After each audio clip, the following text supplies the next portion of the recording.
So guys, welcome back to my YouTube channel mister Prince. നമ്മുടെ ജഡ്ജക്കയുടെ season 3 episode number 3 ഇപ്പോൾ release ആയിട്ടുണ്ട്. അപ്പോൾ നിങ്ങൾ എത്ര പേര് അത് കണ്ടിട്ടുണ്ട്?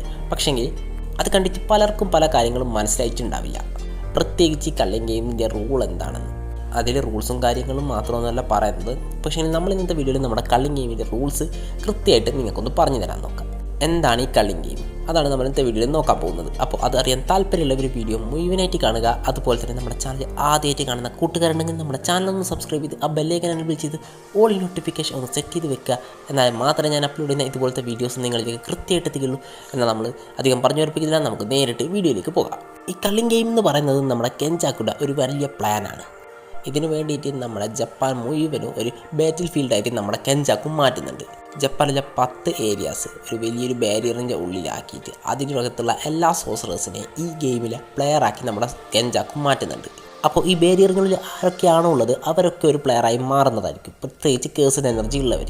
പിന്നെ ഈ കള്ളിങ് ഗെയിമിലുള്ള മറ്റൊരു റൂളാണ്, നമ്മൾ 19 ദിവസത്തെ കൂടുതൽ ഫൈറ്റ് ചെയ്യാതെ നിന്നാൽ നമ്മുടെ കേഴ്സഡ് എനർജി ഫുള്ളായി ഇല്ലാതാവുന്നതായിരിക്കും. അതുകൊണ്ട് തന്നെ ഫൈറ്റ് ചെയ്യാൻ ആഗ്രഹിക്കാത്ത പല സോസറേഴ്സ് വരെ ഫൈറ്റ് ചെയ്യേണ്ടതായിട്ട് വരും. പിന്നെ നമുക്കെല്ലാവർക്കും അറിയാം, നമുക്ക് ഈ ഗെയിമിൽ പോയിൻറ്റ്സ് ഏൺ ചെയ്യാൻ പറ്റുന്നത് ഒന്നെങ്കിൽ കേഴ്സ് സ്പിരിറ്റ്സിനെ കൊല്ലുക അല്ലെങ്കിൽ മറ്റുള്ള സോസറേഴ്സിനെ. അതുകൊണ്ട് തന്നെ ഫൈറ്റ് ചെയ്യാതെ ഇതിൽ പോയിൻറ്റ്സ് ഏൺ ചെയ്യാൻ മറ്റൊരു വഴിയും ഇല്ല.